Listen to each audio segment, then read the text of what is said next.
ભગવાને મને જે લોકો માટે નિમિત્ત બનાવ્યો છે ને એ ખરેખર હું ભગવાનનો પણ ઉપકાર માનું છું કે ભગવાને તો હરિશ્ચંદ્ર રાજાની પણ કસોટી કરી હતી, તો આપણે તો કયા ઝાડનું મૂળ છીએ, મારી પણ કદાચ તું કસોટી કરતો હોઈશ. નમસ્કાર, ડીબી લાઈવ ન્યૂઝમાં આપનું સ્વાગત છે. આજે 5મી સપ્ટેમ્બર ડૉક્ટર સર્વપલ્લી રાધાકૃષ્ણન, જે મૂળ એક શિક્ષકનો જીવ અને એમાંથી દેશના રાષ્ટ્રપતિ બન્યા, એમની યાદમાં દર વર્ષે 5મી સપ્ટેમ્બર આપણે ટીચર્સ ડે તરીકે ઉજવીએ છીએ. અને શિક્ષક વિશે તો કહેવાયું છે કે શિક્ષક કભી સાધારણ નહીં હોતા, પ્રલય और निर्माण उसकी गोद में पलते हैं.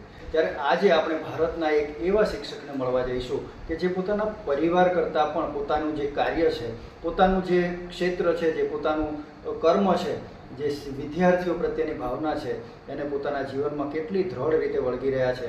મળીએ ઘોઘંબા તાલુકાના દુધાપુરા પ્રાથમિક શાળાના શિક્ષક રાજેશભાઈ પટેલ, કે જેઓને મોરારી બાપુ દ્વારા પણ ચિત્રકૂટ એવોર્ડથી સન્માનવામાં આવ્યા છે. ગુજરાત સરકાર દ્વારા પણ તેમનું શ્રેષ્ઠ શિક્ષક તરીકે પારિતોષિક દ્વારા સન્માન કરવામાં આવ્યું છે. તો મળીએ છીએ રાજેશભાઈ પટેલને. રાજેશભાઈ, સ્વાગત છે. ડીબી લાઈવ ઘોઘંબા ન્યૂઝમાં તમારું હાર્દિક સ્વાગત કરું છું. અને સૌપ્રથમ તો તમને ટીચર્સ ડે એટલે કે શિક્ષક દિનની ખૂબ ખૂબ શુભેચ્છાઓ પાઠવું છું. તમારા જીવન ઉપર આપણે ડોક્યુ કરવા જઈ રહ્યા છીએ અને કેવી રીતે આ શિક્ષક લાઇનમાં આવ્યા, કેટલા વર્ષથી શિક્ષક તરીકે ફરજ બજાવો છો અને કેવી ભાવના અનુભવો છો? દિનેશભાઈ, સૌપ્રથમ તો હું આપનો ડીબી લાઈવ ન્યૂઝનો વ્યક્તિગત આભાર વ્યક્ત કરું છું. અને એક શિક્ષક હોવાને નાતે આપે મારી એક સામાન્ય વ્યક્તિત્વની નોંધ લીધી છે, ત્યારે ખરેખર હું આપનો ફરીથી પણ હૃદયપૂર્વક આભાર વ્યક્ત કરું છું. શિક્ષક તરીકેની નોકરી 28/11/1998થી ઘોઘંબા તાલુકાની દુધાપુરા પ્રાથમિક શાળામાં હું જોડાયો. મારા જીવનનું જે ઘડતર થયું ને એ મને ખરેખર એ મારું બુનિયાદી અધ્યાપન એટલે કે પીટીસી કોલેજ યાદ આવે છે. એટલે નોકરીની સાથે સાથે મેં મારા બાળકો, મારા જે કાર્યક્ષેત્રના લોકો છે એ બધા સાથે થોડોક આત્મીયતાનો ઘરોબો મેં ફેલાવ્યો. હું જે ગામમાં નોકરી કરું છું ત્યાં ખેતીવાડીમાં પણ બહુ ઓછું પાકે છે, પાણીની સુવિધા ઓછી છે. બાળકો પણ ત્યાં કદાચ એવી અસુવિધાઓથી આવે કે કોઈ છોકરા પાસે નોટ ચોપડી પેન પેન્સિલ ન પણ હોય, દફતર પણ ન હોય. આવું તો એવું મેં જોયું. એટલે કારણ કે હું છેક વાલી સુધી પહોંચ્યો, સમાજ સુધી પહોંચ્યો, ત્યારે મને ખબર પડી ધાર્મિક સામાજિક આવા ગમે એવા પ્રસંગો હોય તો અમે સાથે રહેતા. એટલે મને ખબર પડી ત્યારે એમ થતું કે મેં જુદા જુદા દાતાઓનો પછી સંપર્ક કર્યો. આમ તો મને આ સેવાની લાગણીઓ 2004થી ખાસ તો જન્મેલી, અને સેવાની લાગણીઓમાં મારા જીવનમાં એક દિનેશભાઈ શર્મા કરીને વડોદરાથી આવતા અને નાની નાની કલરના બોક્સ, પેન્સિલના બોક્સ આવું લાવતા, અને અમે એક નાના પ્રવેશ ઉત્સવ જેવા કાર્યક્રમો કરતા અને પ્રવેશ ઉત્સવમાં અવશ્ય આવતા અને બાળકોને આવી મદદ કરતા. તો અમને ભણવામાં અને ભણાવવામાં બાળકોને ખૂબ મજા આવતી, અને જે આર્થિક મદદની જરૂરિયાત હતી એ અમને સંતોષ આવી ગઈ. તો રાજેશભાઈ, તમારા જીવનની શરૂઆત શિક્ષકની કારકિર્દીથી થઈ. 1998માં તમે શિક્ષણ ક્ષેત્રની અંદર પદાર્પણ કર્યું, શિક્ષક તરીકેની નોકરી વિદ્યાસહાયક તરીકે સ્વીકારી. તમારા પરિવાર ઉપર પણ થોડુંક આપણે જાણકારી મેળવી લઈએ કે પરિવારમાં કોણ કોણ છે અને તમારું વતન ક્યાં છે? હાલમાં ફતેપુરા તાલુકાનું નાને નાદુખણ ગામ બન્યું છે, ત્યાં મારું વતન છે.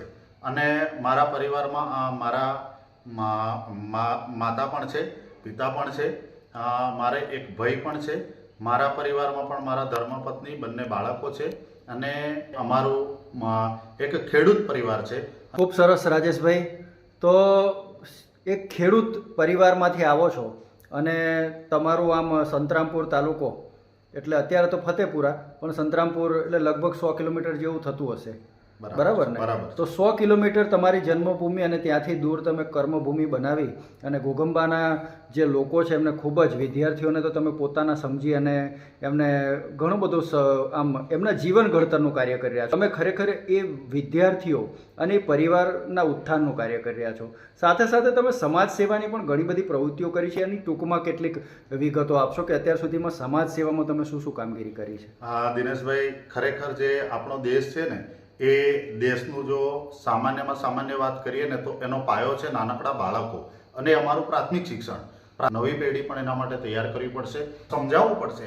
ત્યારે ક્યારેક તો મારે એમને કઠોર ભાવથી પણ કહેવું પડે કે તમે આ વસ્તુ છોડી દો. વ્યસન મુક્તિ અભિયાનો ચલાવ્યા મેં, તો વ્યસન મુક્તિ અભિયાનમાં કેટલાય વાલીઓને, કેટલાય લોકોને મેં સમજાવ્યા અને એના આધારે વ્યસન મુક્ત પણ ઘણા લોકો થયા છે. સામાજિક સેવાની દિનેશભાઈ જો હું વાત કરું ને તો સામાજિક સેવા તો હું તો પોતે એવો વ્યક્તિ છું કે હું કાંઈ કરી શકતો જ નથી, પણ મારા ઉપર જે ટ્રસ્ટો છે, જે વ્યક્તિગત વ્યક્તિઓ છે, જે વિરલ દાતાઓ છે, એમને મારા પર વિશ્વાસ મેળવ્યો અને એમને વિશ્વાસ મેળવ્યા પછી એમ થયું કે ઘોઘંબા તાલુકો છે, ફતેપુરા તાલુકો છે, સંતરામપુર તાલુકો છે, ક્યાંક રસ્તે આવતા જતા વિધવા બહેનો છે, કોઈ વિધુર ભાઈઓ છે, કોઈને મકાન નથી, કોઈને કદાચ કપડાં નથી, તો આવું એ દાતાઓ દ્વારા મારા સુધી પહોંચે છે અને માત્ર આ તમામ બાબતોમાં હું શું કરું છું કે લાવું છું, ત્યાંથી જે તે જગ્યાએથી મેળવી લઉં છું અને જે જીવન જરૂરિયાતવાળા વ્યક્તિ છે એના સુધી પહોંચાડું છું. એટલે આમાં ખાસ કરીને જોઈએ તો હું કોઈ વસ્તુ દાન નથી કરતો. પણ તમે એનો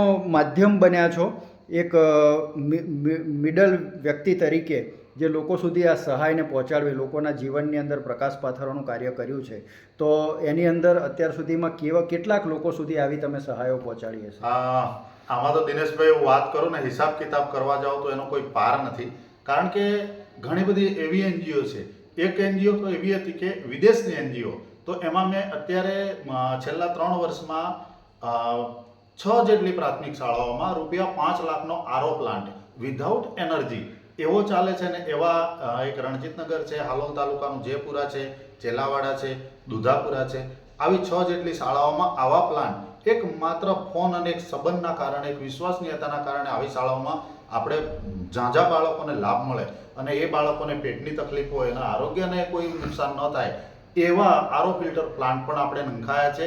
એટલે કે મારો વિચાર સમાજમાં બહુ હેતુ, એટલે કે વધારેમાં વધારે લોકોને એક વસ્તુ આપવાથી ઘણા લોકોને ફાયદો થાય, આવું મારું એક જીવનસૂત્ર છે. સાથે સાથે બીજી વાત કરું કે અમે એક મૈત્રી મંડળ ટ્રસ્ટ, મારા આદરણીય નટવરભાઈ શાહ વડોદરા સ્થિત છે, એમના માધ્યમથી હું છેલ્લા 7-8 વર્ષથી જોડાયો. એમને મને એક સારી વાત કરી કે રાજુભાઈ, સેવાનું કાર્ય કેમ કરવું, એ પણ મારા ગુરુજી છે, મારા વડીલ છે. તો મને ધીરે ધીરે એમને પાકટ કર્યો, મને આમ જો અમને જુસ્સો આપ્યો અને અમે અત્યાર સુધી ભારત દેશે જ્યારે આઝાદી કા અમૃત મહોત્સવ ઉજવ્યો ત્યારે અમે મૈત્રી મંડળ ટ્રસ્ટ અને રંગ સેવા તીર્થ ફાઉન્ડેશન વડોદરા તરફથી 107 જેટલી ટ્રાયસિકલ, જે વ્યક્તિઓ ચાલી નથી શકતા, જે વ્યક્તિઓને પગે ન ચાલવાથી બહાર નથી નીકળી શકતા, એવા વ્યક્તિઓને અમે એમને રસ્તા પર દોડતા કર્યા છે, બજારમાં ફરતા કર્યા છે. અને નસવાડી નાયક ભાઈએ તો મને હમણાં 2 દિવસ પહેલા વિડીયો મોકલ્યો કે પોતે સાયકલ પર સરસ મંડપ બનાવી અને રમકડા વેચે છે. ત્યારે મને ખરેખર એટલો બધો આનંદ થયો, અમારા ગ્રુપને આનંદ થયો. ત્યારે આપ જે કામ કર્યું છે અને ભગવાને આપણને નિમિત્ત બનાવ્યા છે, તો ઉપરવાળાનો હું આભાર માનું છું. કોરોના કાળમાં પણ રાજેશભાઈ બહુ સારી કામગીરી તમે કરી હતી. કારણ કે કોરોનાનો એક કાળ જીવનમાં ક્યારેય પણ જેણે દેખ્યો છે એ ભૂલી નહીં શકે. કારણ કે કોરોનામાં ઘણા લોકોએ પોતાના સ્વજન ગુમાવ્યા છે, ઘણાએ ઘણી બધી પોતાની માયામૂડી ગુમાવી દીધી છે સારવારની અંદર, અને છતાં પણ પોતાના જે વહાલા વ્યક્તિઓ છે એમને બચાવી નહોતા શક્યા. અને એવા સમયે તમે એક દેવદૂત બની અને સમાજની અંદર વિચર્યા છો, એના વિશે પણ ઘણું બધું સાંભળવા મળ્યું છે. તો એ દરમિયાન કેવી રીતે, કોરોનામાં તો કોઈને અડતા પણ બીક લાગતી હતી, એવા સમયમાં તમે સેવા કરી છે, તમારી સેવાને અભિનંદન છે. તો એના ઉપર પણ થોડોક આપણે પ્રકાશ પાડીશું. હા દિનેશભાઈ, એ બાબત તો જરૂરથી વાત કરું કે કોરોનાનો જ્યારે પ્રથમ તબક્કો આવ્યો ત્યારે મારા ફેમિલીમાં થોડી તકલીફ તો હતી. મારા મિસેસ વધારે બીમાર હતા, એમને લઈને હું વડોદરા દાખલ રહ્યો હતો 1 અઠવાડિયું. ત્યાર પછી કોરોના પોઝિટિવ હું પોતે હતો, થોડો ચિંતામાં હતો. પણ આપણા અહીંયા સરકારી દવાખાનામાં ડૉક્ટર પારસ પટેલ સાહેબ છે, એમની મહેરબાની થકી હું સારો થઈ ગયો. અઠવાડિયામાં મને ટ્રીટમેન્ટ આપી અને ત્યાર પછી ભગવાનનું નિમિત્ત હશે કે ભગવાનનું કોઈ મારા પર આશીર્વાદ હશે, પછી હું જેવો સારો થયો એવો તરત જ વડોદરાથી અમારા મહેન્દ્રભાઈ કડિયા સાહેબ, કે જેમને મને 2007થી સેવાનું કાર્ય શીખવેલું, એમને મને ફોન કર્યો અને કહ્યું કે રાજુભાઈ, ઇસ્કોન મંદિરથી આપણે તૈયાર ફૂડ પેકેટ છે, સેવ, ચવાણું, અલગ અલગ પ્રકારના નમકીન છે અને પાણીની બોટલ છે, એ તમારે ઘોઘંબા સુધી હાલોલ વિસ્તારમાં લઈ જવાની અને તમારે પહોંચાડવાની. હું મારી પ્રાઇવેટ ગાડી લઈને વડોદરાના દરરોજ 1-2 ધક્કા ખાઉં અને રસ્તામાં મને પોલીસ મિત્રો મળે, રાત્રે હોમગાર્ડ મિત્રો મળે. રસ્તે તે વખતે વાહન વ્યવહાર નહોતો, તો મજૂર લોકો દૂરના જિલ્લાઓમાંથી મજૂરી અર્થે ગયેલા એ પાછા આવતા હતા, તો એમને રસ્તાઓમાં પણ બિસ્કિટના પેકેટ છે, ફૂડ પેકેટ છે, આવી સેવાઓ પણ કરીને સાથે સાથે અમે કોરોના કાળની અંદર કોઈ વ્યક્તિને કોઈ દવાખાને જવું હોય છતાં પણ હું પાછી પાની નહોતો કરતો, અને દવાખાને લઈ જતો હતો, કોઈ દવા લાવી હોય તો આપતા હતા.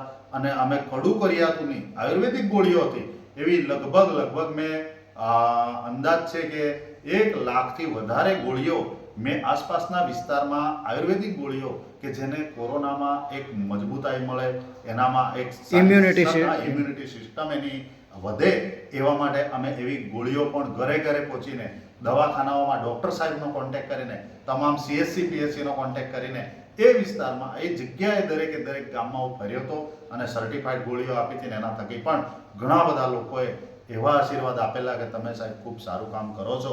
તો ભગવાનનો આ એક આભાર માનું છું કે આવી એક સેવા કરવાની શક્તિ આપી છે. બાકી એક સામાન્ય માણસ તરીકે આપણું કોઈ ગજુ નથી. તો રાજેશભાઈ, કોઈ પણ કાર્ય જે થાય છે અત્યારે તો જમાનો જ મતલબનો છે, દુનિયા મતલબથી ચાલે છે. તો આ બધા સેવા કાર્યો કરો છો, એમાં તમારો શું સ્વાર્થ? દિનેશભાઈ, બહુ મહત્વની વાત કરી છે તમે કે સેવા કાર્ય હું કરું છું ને, મને ભગવાને કહ્યું છે કે એક પણ પૈસો કે એક પણ વસ્તુ મફતની નહીં લેવી. અને આપણા ગીતાનો સાર પણ છે કે મફતનું લઈશ નહીં. આ એક જ શબ્દ મને વારંવાર યાદ આવે છે કે આટલા બધા કામ, આમ તો મેં હિસાબ કર્યો સાહેબ અત્યાર સાહેબ, મેં તમને પ્રશ્ન પૂછ્યો છે એટલે હું તમને એવું નથી કહેવા માંગતો કે તમે સ્વાર્થી છો, પણ તમારા અંદર આ સેવાકીય પ્રવૃત્તિઓની પાછળ શું હેતુ રહેલો છે એ આપણે દર્શકોને જણાવવા માગીએ છીએ કે કયું એવું ચાલક બળ છે કે જેના કારણે તમે આટલી સેવા. કારણ કે હું પોતે જો મારી વાત કરું તો મને તમારા ઘર સુધી આવતા એવું થાય કે સાહેબ ત્યાં આવી ગયા હોત તો સારું. એટલું આજે કોઈ પણ વ્યક્તિ કોઈના માટે કરવા તૈયાર નથી. બાપ પોતાના દીકરાને એવું કહેશે કે જાન બેટા મેડિકલમાંથી મારા માટે ગોળી લઈ આય, તો એ બહાના કરતો હશે. અને એવા સમયે તમે નહીં નાહવા નીચોવાનો સંબંધ એવા વ્યક્તિઓ માટે પોતાના ખર્ચે, અને પોતાનો ખર્ચ કરતાં પૈસા તો કદાચ આપનારા દાતા ઘણા મળી જશે, પરંતુ સમયનું જે ભોગ આપવો એ તમારા જેવા વિરલા જ આપી શકે.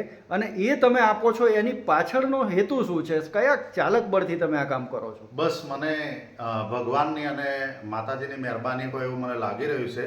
કારણ કે પૂજ્ય જલારામ બાપા પણ આવું જ કામ કરતા હતા. અને જલારામ બાપાના ક્યારેક ક્યારેક હું લેખો વાંચું, એમના વિશે યુટ્યુબ પર વિડીયો જોઉં, ત્યારે એમ થતું કે સંત પુરુષો પણ આવું કરી ગયા. અને માણસ દુનિયામાં જીવે છે ને તો જીવે છે ને મરે છે ત્યાં સુધી મારું મારું કરીને જીવે છે. આ મારું, આ પેલાનું, અને એકબીજાની સાથે કુસમ, ઝઘડા, ક્રોધ, વેર, આવું બધું કરીને જીવે છે. અને છેલ્લે જાય છે ને ત્યારે બંને હાથ ખુલ્લા લઈને જાય છે. એ તો આપણે અસંખ્ય કરોડો આ ધરતી પરના દાખલાઓ જોયા છે. તો મને એમ થયું કે આપણે શું કરીને જવું છે. અને હું આ કામ જે કરું છું એ કામ એક માત્ર મારી પાસે લોકોએ મૂકેલો વિશ્વાસ છે, એના કારણે હું આ કરી શકું છું. હા દિનેશભાઈ, આ સેવાકીય કાર્યો કરવાની વાત તમે મને કરી કે એમાં તમારો કોઈ એમ કે તમને કોઈ સ્વાર્થ પણ જાગતો નથી, તો આ બાબતે મારે એવું કહેવું છે કે નિસ્વાર્થપણે હું જે કામ કરું છું ને, તો મને શાંતિથી એક આત્મસંતોષ એવો થાય છે કે ખરેખર મેં આ કામ સારું કર્યું છે. અને રાત્રે સૂતી વખતે મને એમ થાય છે કે આ દિવસ દરમિયાન મારાથી કોઈનું ખોટું તો નથી થઈ ગયું ને, અથવા કોઈનું મારી પાસે મફતનું તો આવી નથી ગયું ને, આવું મને થાય છે. અને ઘણા બધા લોકો કહે છે કે સેવાનું કામ કરવું એ કોઈકના જ ભાગે જાય છે, કોઈકના જ ભાગ્યમાં હોય છે. એટલે બહારથી પણ લોકોનો એટલો બધો મને પ્રેરણા અને પ્રોત્સાહન મળે છે.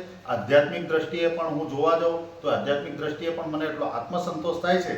એના કારણે મને આ વેગ મળે છે, એટલું બળ મળે છે. અને આ સેવાકીય કાર્યો કરવાની જે તક છે, એનો સમય છે પણ ભગવાન મને ફાળવી આપે છે. કારણ કે 5:30 થી 5 તો હું નોકરી કરું છું. શનિવારે શાળા છૂટ્યા પછીનો સમય હોય એટલે કદાચ મારું ફેમિલીનું કામ હોય, છતાં પણ ભગવાન મને મદદ કરતો હશે. પણ ફેમિલી કરતાં મને જે સમાજનું કામ છે, સામાજિક જે લોકોને જરૂરિયાત છે મારી, ત્યાં સુધી મને પહોંચવા માટે એટલું બધું આમ તાલાવેલી થાય કે હું આને મદદ ક્યારે કરું, આ મદદ ક્યારે કરું, મારું આ કામ ક્યારે કરું, એવું થાય. અને એ કર્યા પછી મને આત્મસંતોષ ખૂબ થાય છે. એના કારણે હું આ કામ કરતો રહ્યો છું. દર્શક મિત્રો, વચ્ચે આપને જણાવી દઈએ કે રાજેશભાઈ એમનું પોતાનું પણ એક પરિવાર છે. એમના પરિવારમાં એક દીકરી અને એક દીકરો છે. દીકરી બંને બહાર અભ્યાસ અર્થે મૂકેલા છે. અત્યારે આપણે જે આ ઘર છે એ અહીંયા ઘોઘંબામાં એમનું પોતાનું મકાન નથી. આ મકાનમાં તેઓ પોતે ભાડાના મકાનની અંદર રહે છે.